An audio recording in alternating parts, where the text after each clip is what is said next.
Bonjour à tous et c'est très bien, je suis content de vous faire cette nouvelle vidéo. Nous sommes lundi 16 mars 2026 quand je suis en train de tourner cette vidéo dans mon petit bureau. Comme promis, c'est la série de vidéos que je vais commencer à publier chaque semaine sur ma chaîne YouTube. De vidéos, vous allez voir. Premièrement, on va passer en revue ce qui s'est passé pendant la semaine sur les annonces économiques, les déclarations politiques et quel est leur impact sur le marché financier, surtout sur les décisions des banques centrales. Et également, on va voir la semaine à venir qu'est-ce qu'on va attendre, les annonces qui vont venir et comment le marché se positionne déjà sur ces annonces-là. Donc, on commence par le sentiment de risque. Okay? Ça fait maintenant des semaines, nous entrons dans la troisième semaine de la guerre. Okay? C'était le vendredi de la semaine antérieure que les États-Unis et l'Israël ont les opérations en Iran et les États-Unis a évoqué comme raison frapper l'Iran pour anéantir son programme nucléaire. En même temps, si voilà, on va démocratiser, c'est pour lutter contre ces femmes qui sont violées, frappées, voilà, le peuple opprimé. Bon, pour les libérer, il faut les bombarder et lutter contre le programme nucléaire. Bon, ça, c'est les raisons. Ils ont bombardé avec Israël. Et en même temps aussi, l'Iran, on s'est dit, bon voilà, nous sommes bombardés, nous avons perdu notre guide suprême, nous avons perdu pas mal de gens. On est déjà attaqué, on est en guerre. Qu'est-ce qu'on fait? On riposte. En ripostant, l'Iran a ciblé toutes les bases militaires aux alentours du Moyen-Orient, également en train de frapper régulièrement l'État hébreu, donc l'Israël, et c'est une guerre qui est dans sa 16e jour. Le 16, ça fait maintenant 16 jours de guerre. Et pour le début, M. Trump s'est dit peut-être que pour moi, je pense que M. Trump s'est dit voilà, je vais faire une opération qui va durer des 3 jours, comme je l'ai fait là. Je suis arrivé avec toutes mes armes. Je frappais là, fallait frapper. J'ai récupéré ma drogue, puis c'est fini. J'ai changé de régime. On va faire la même chose en Iran, mais c'était pas ça. Okay? Arrivé là-bas, la guerre maintenant c'est 16 jours. Et on commence à demander qu'est-ce qui poussait exactement. C'est comme si M. Trump n'a pas vraiment de bit, de programme clair comment il va mettre fin à cette guerre-là. Okay? Parce qu'on apprend déjà qu'il avait envoyé le secrétaire d'État, donc M. Marco Rubio, pour aller négocier, chercher comment négocier la fin de la guerre avec l'Iran. Les Iraniens n'ont même pas répondu, ils ont dit totalement pas question. Là, il a également présenté par les Européens via la France pour contacter l'Iran afin de voir comment mettre en place ce cessez-le-feu possible. Et l'Iran a répondu catégoriquement non, pas question. Nos objectifs ne sont pas encore atteints. L'Iran a ces objectifs qui n'ont pas encore atteints. C'est quoi l'objectif de l'Iran qui se passe dans ce point-là? Mais quel est le point le plus important de cette guerre qui nous intéresse? Okay, c'est un peu, je peux dire, moralement pas bon. Non. Nous, on parle du trading, du marché financier. On va voir qu'est-ce qui nous intéresse dans ces conflits-là. Okay, c'est beaucoup plus les détroits d'Ormuz dans le pétrole. Parce que la zone là, il y a l'Arabie Saoudite, il y a le Qatar, il y a plein de pays qui produisent du pétrole. Et l'air voie de sortie dans les coffres des personnes, l'air voie de sortie, c'est le détroit d'Ormuz que l'Iran a décidé de fermer. L'Iran a fermé le détroit d'Ormuz la semaine passée. Et on a vu, avec cette fermeture du détroit d'Ormuz, exploser complètement à la hausse. Donc, je vous mets les graphiques du pétrole pour voir comment le pétrole a évolué durant cette semaine. Dans la semaine antérieure, le pétrole, je mets le pétrole. Vous pouvez voir ici que le pétrole, et ce graphique nous dit tout. Lorsque l'Iran décide de fermer les détroits d'Ormuz, on peut voir que le pétrole avait pété à la hausse. Ça, c'est le lundi, donc l'ouverture du dimanche lundi. Le pétrole est allé jusqu'à atteindre le 120. Vous pouvez voir, c'est jusqu'à le 120 $. Donc, 120 $ dans la journée. Et dans la foulée, qu'est-ce qui se passe? Il y a des annonces aussi qui arrivent. G7 qui se réunit, le groupe du G7 qui se réunit avec l'Agence internationale d'énergie, donc AIA, pour voir comment ils peuvent puiser dans leurs réserves stratégiques. Et la reine se continue jusqu'à mercredi. Ils ont décidé de libérer 400 000 barils de pétrole de leurs réserves stratégiques, mais aucune décision n'a été prise. C'est une décision sur papier, mais jusque-là, il n'y a pas eu de délibération quelconque. Et toute la semaine, c'était des annonces de guerre, de menaces, Trump qui menace, je vais frapper, la guerre va se terminer, je vais faire des gens qui vont mourir, et le pétrole reste autour de 100. C'est l'arme ultime de l'Iran. Okay? C'est l'arme ultime de l'Iran, c'est gérer le pétrole, perturber l'offre du pétrole dans le monde entier, causer une forte hausse de l'inflation et causer des problèmes aux États-Unis, surtout Trump, donc qui a les élections de mi-mandat qui va bientôt arriver. Là, c'est comme ça que moi je vois le marché, que j'interprète ces conflits-là, du point de vue marché. Okay. Et il y a aussi la question que je dis de l'or. Pourquoi l'or, vu comme valeur refuge, on est en temps de crise, il y a une guerre qui arrive, mais pourquoi l'or ne se pète pas la hausse, pourquoi l'or n'augmente pas? Nous ne sommes pas devant une crise économique. Nous sommes un problème de géopolitique et c'est tout qui est lié au pétrole. Et souvent, le gold est toujours euh, coléré négativement au pétrole. Lorsque le pétrole augmente, le gold baisse. Ça, je l'ai dit dans la vidéo passée, vous pouvez la voir sur la chaîne. Je vous explique pourquoi l'or n'a pas augmenté. C'est parce que le pétrole augmente en même temps. À chaque fois que le pétrole augmente, l'or aussi a tendance à baisser. Et là, c'est en résumé de ce qui se passe. Okay, là, c'est un petit résumé de ce qui se passe au conflit au Moyen-Orient, parce que là, déjà, on apprend également que Trump commence à demander de l'aide pour que le pays d'autres pays comme la France, l'Allemagne, l'Angleterre, le Japon, la Corée du Sud puissent intervenir pour l'aider à ouvrir le détroit d'Ormuz que l'Iran a décidé de fermer. Et il menace même que si l'OTAN ne l'aide pas, bon, ce sera catastrophique pour essayer de refuser de l'aider dans sa guerre. Donc il déclenche une guerre, puis il demande que les autres le suivent dans cette guerre-là. Bon, on va voir comment ils vont se réagir, s'ils vont dire non, s'ils vont envoyer des armes dans ce côté-là, pour comment ils vont faire.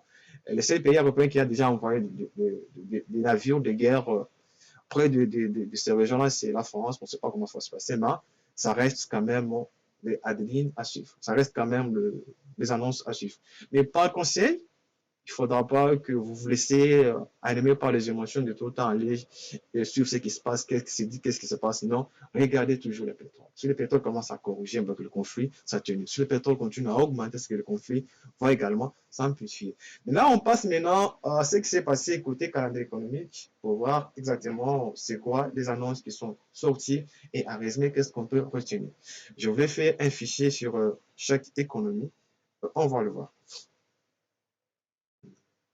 Là, on est sur les rapports hebdo. Donc, vous pouvez voir, c'est les rapports hebdomadaires que j'envoie également dans mon groupe privé régulièrement. Je fais mon rapport hebdomadaire également, journalier que j'envoie toujours dans mon canal Telegram. Les liens sont dans la description. N'hésitez pas d'aller vous abonner au canal pour commencer à avoir accès à ce genre de data qui sont totalement gratuits, offerts gratuits. Moi, je fais ça pour vous. Là, on est sur un résumé de la semaine macro côté États-Unis. Vous pouvez voir, on peut dire que la semaine a été dominée toujours par les chocs géopolitiques majeurs avec l'escalade du conflit entre Israël et l'Iran. Revivons le risque spécifique.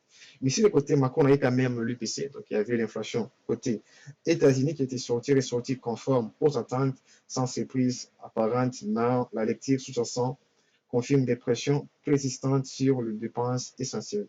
L'alimentation qui a augmenté de plus 3,1. Et là, également, il y a eu le PIB qui est sorti à 0,7, consommation réelle à terme, taux d'épargne au plus bas.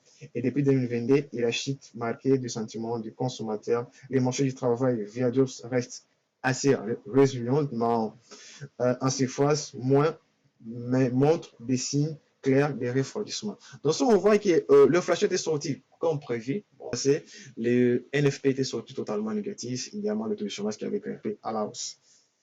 Et là, la semaine, il y a tous ces data qui vont sortir, la Fédérale Réserve qui vont. Cette semaine, ici, il y aura tellement de bonnes choses, la politique monétaire.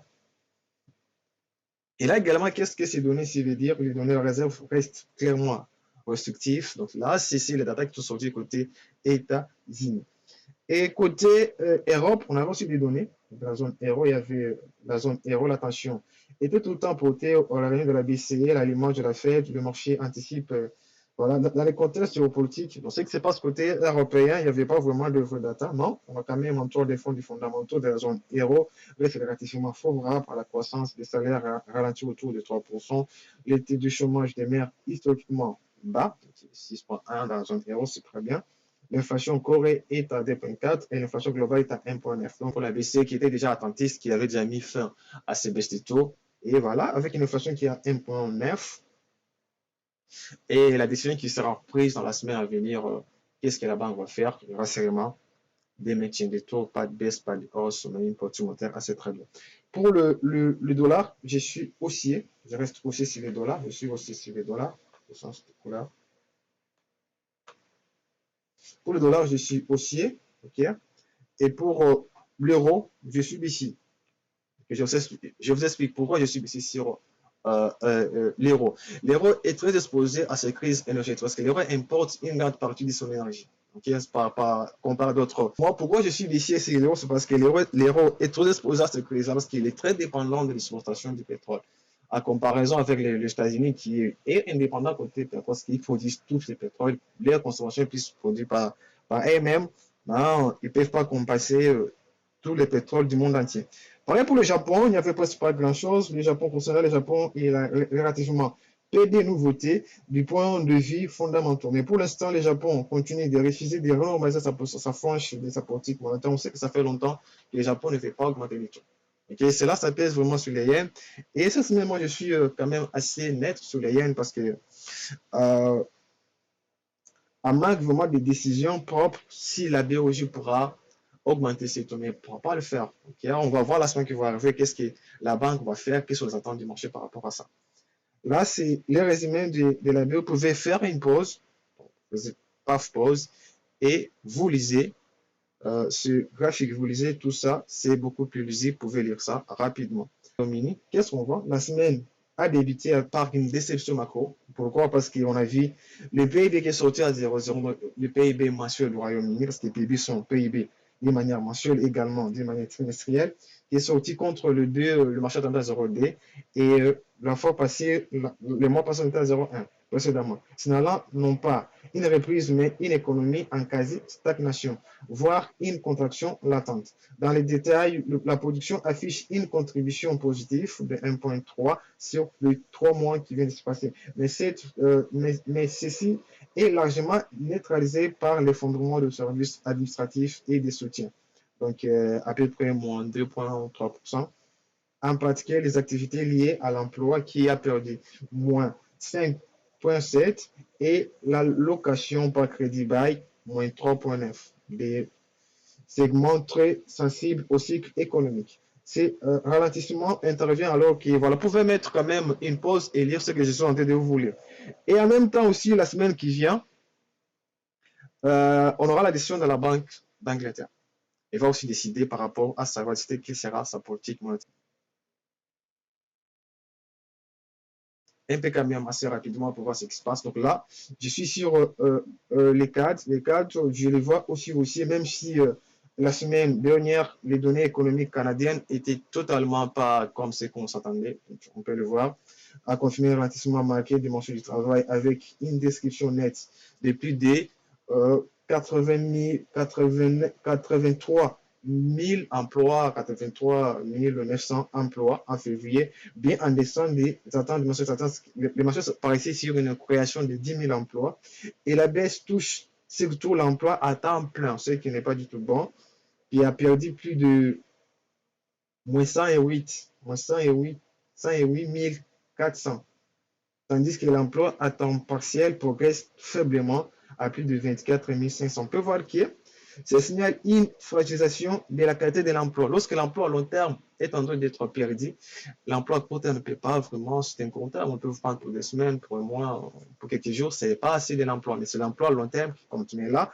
On est en train de voir qu'ils sont en train de se casser la gueule. Et surtout, le taux de chômage a grimpé à 6,7, impactant à la fois le service de production de biens, commerce de gros et de temps, ainsi de suite. Et le cadre reste quand même soutenu. Malgré tous ces datas ici, ça fait 2 mois que le Canada, l'emploi côté Canada ne se porte pas très bien. Mais malgré tout ceci, le cadre reste soutenu par les conflits. Le pétrole, parce que le Canada, c'est la monnaie qui est collée au pétrole, elle est soutenue par ce pétrole-là. Le prix du pétrole est en train d'être soutenu. Mais, donc, oui, mon bien reste aussi sur les temps que le conflit maintient. Si les conflits nous montrent des signes d'apaisement, je chercherai des ventes. Donc, en soi, je reste aussi sur les cadres.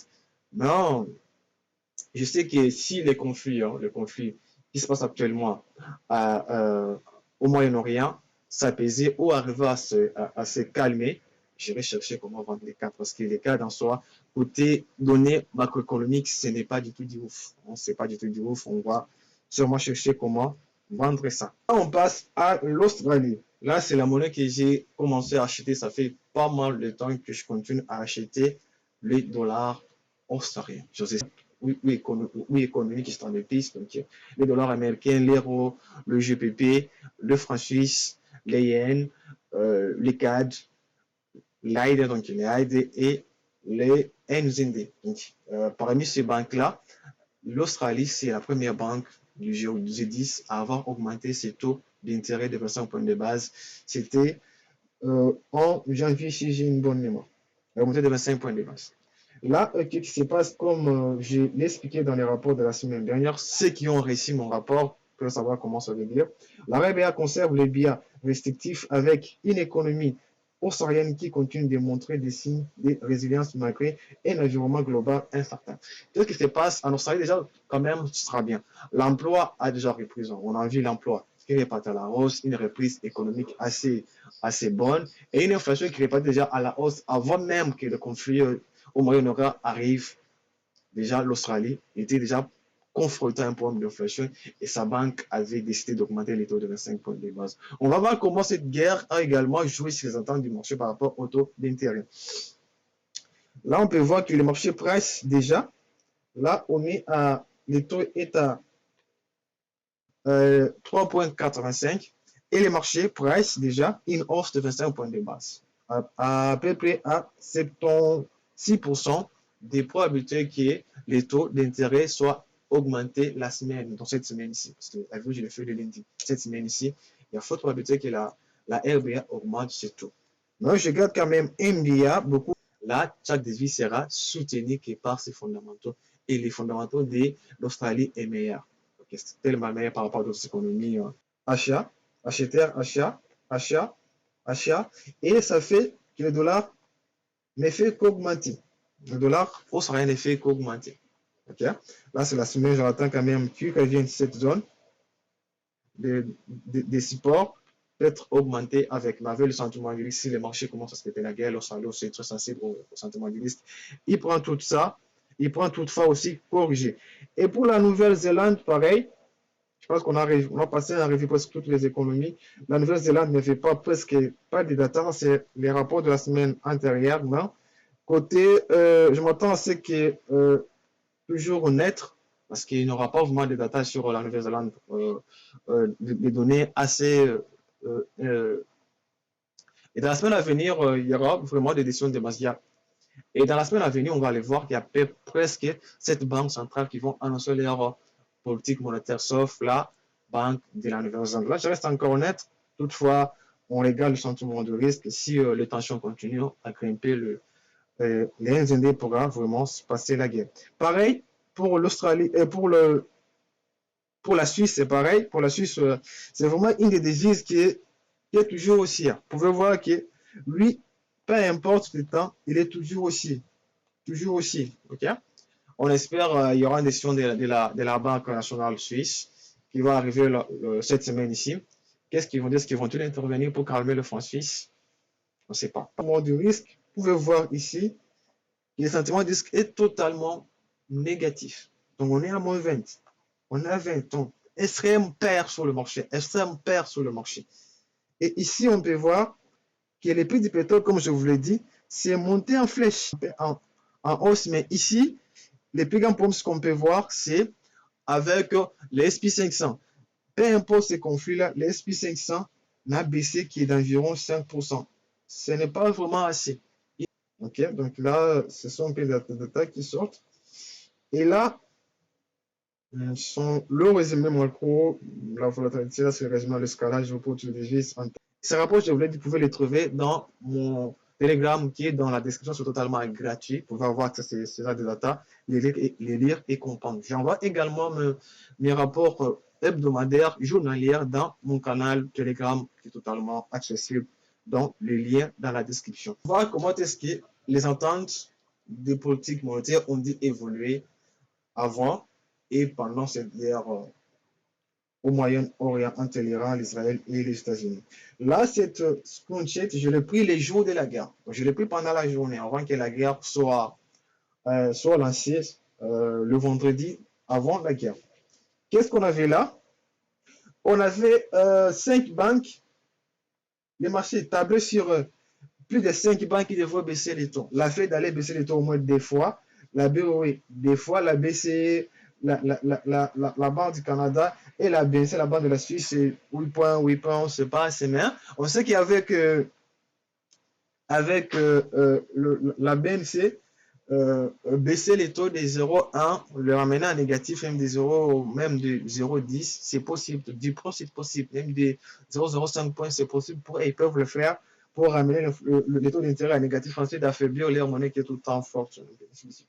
Mais côté hausse, il y avait que la BOJ, donc la banque du Japon, tout le monde attend qu'elle augmente les taux, mais la banque augmente les taux difficilement. Pourquoi? Il y a tout ce que vous savez sur l'économie, surtout la première ministre qui est là, qui ne veut pas du tout entendre parler des hausses de taux pour la BOJ, on attendait à ce qu'elle augmente le taux de 46 points de base, et la RBA, la banque de l'Australie, de 43 points de base, et la NBZ de 28 points de base, à peu près, c'est une baisse des taux, et hausse des taux. Maintenant, une semaine après, donc là, c'est une semaine après la guerre. Donc là, on est. C'est graphique, je l'ai pris une semaine, dont le vendredi de la semaine suivante pendant la guerre. Et qu'est-ce qui se passe? C'est maintenant trois banques centrales sur lesquelles le marché établit une probabilité de hausse de taux, des baisses de taux.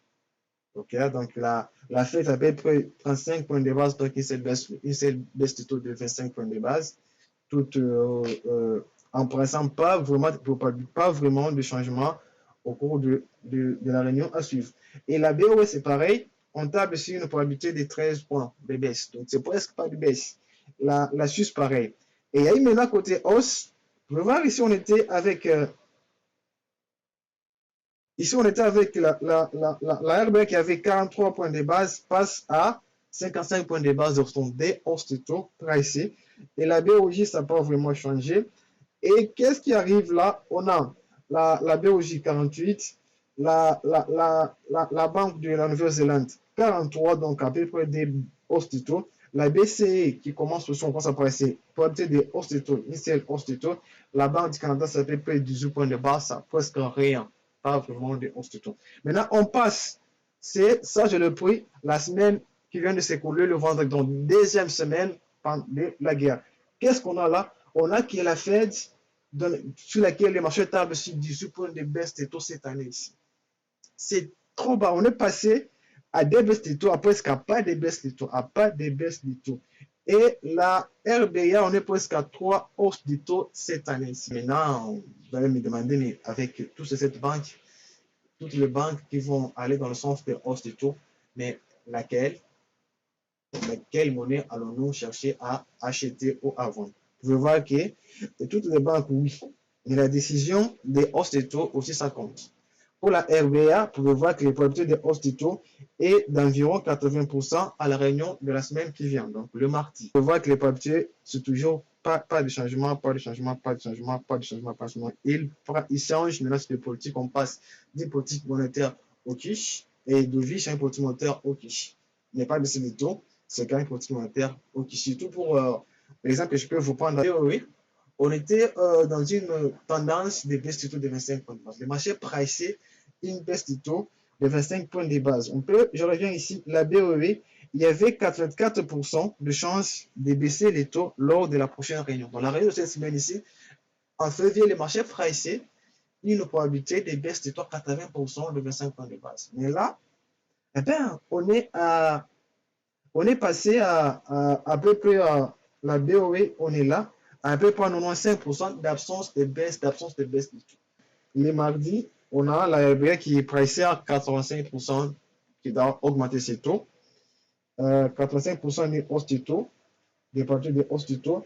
On a le mercredi également, on a l'UPP, c'est très important de voir comment l'inflation côté production va c'est confirmé. C'est sûr qu'on a vu que l'inflation, le prix payé dans l'UISM avait pété à la hausse, donc il va augmenter jusqu'à 70%.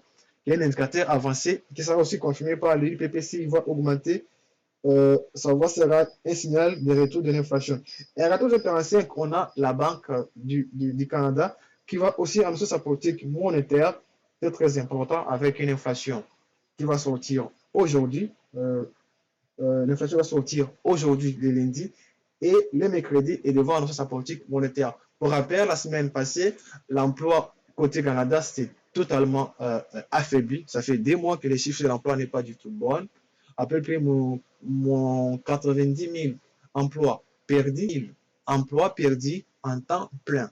Vous comprenez que ce n'est pas du tout bien un taux de chômage qui augmente à 6,7, qui n'est pas du tout très bon. Donc, c'est une inflation qui baisse également et l'emploi qui se pète la croissance faible. De l'emploi, c'est la croissance avec une inflation qui baisse également. Ce sont là les datas qui peuvent permettre à la Banque centrale du Canada de baisser ses taux. Mais je vous dis toujours, j'attends peut-être qu'il y ait un apaisement côté les conflits côté conflit au Moyen-Orient pour pouvoir comment chercher à vendre les cartes. Pour l'instant, il faut chercher comment l'acheter parce que le pétrole est toujours en train d'augmenter.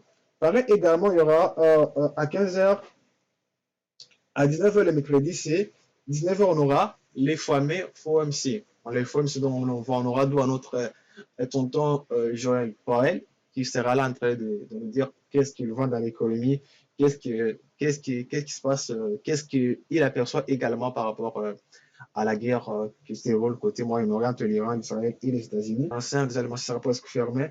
On aura le PIB de la Nouvelle-Zélande. On aura déjà 1h30 de data sur l'emploi australien. Déjà, l'inflation est déjà partie à la hausse. Si l'emploi se porte très bien, ça va toujours soutenir le dollar australien. Et on pousse un petit peu, c'est la BOJ qui va annoncer sa politique monétaire aussi. On s'attend à plus de 90% qu'elle ne baisse pas, qu'elle n'augmente pas les taux. Pas de changement, maintien des taux. Il y aura ces déclarations de politique monétaire, conférence de presse, on va suivre ça. Et à 8h, on aura changement de l'emploi côté, changement du nombre de demandeurs d'emploi côté Royaume-Uni. Mais à 9h30, on va enchaîner avec la décision de la politique monétaire de la Banque nationale suisse, la BNC, la Swiss National Bank. Et à 13h, on aura la décision de la politique monétaire de la BOI, qui ne va pas baisser ses taux. Parce qu'on a fait tout un virage. Mais on va voir les votes. Les votes, combien de membres vont-ils baisser pour le maintien du taux? Combien vont-ils pencher sur une baisse des taux? Et combien les dissidents? Si c'est une décision 100%, pas de baisse, ça va renforcer le GPP. Mais si c'est une décision à peu près 5 plus 4, 5, 4, ça va sérieusement peser sur la livre sterling qui est déjà pour moi trop faible. Avec l'économie qui se porte pas très bien, c'est juste l'inflation qui tient encore la route et également les conflits qui mettent tout le monde mal à l'aise. Là, c'est à 13h. Et à 13h30, on aura les demandes d'adoption chômage et à 14h15, c'est également la BCE qui va annoncer sa politique monétaire. C'est presque 90%, pas de baisse des taux. Ça sera le maintien des taux. Mais on voit toutefois, il faut aller suivre sa conférence de presse pour voir comment les banquiers centraux voient les conflits. Qu'est-ce qu'ils vont dans ces conflits-là? Donc là, je pense que vous avez aimé ce contenu de vidéo et je vais commencer à la faire chaque lundi, une vidéo pour analyser les marchés avec vous, vous faire un recap de ce qui s'est passé et étudier également les annonces économiques à venir. Là, je vais donner mes biais sur chaque devise, ce que j'entends du marché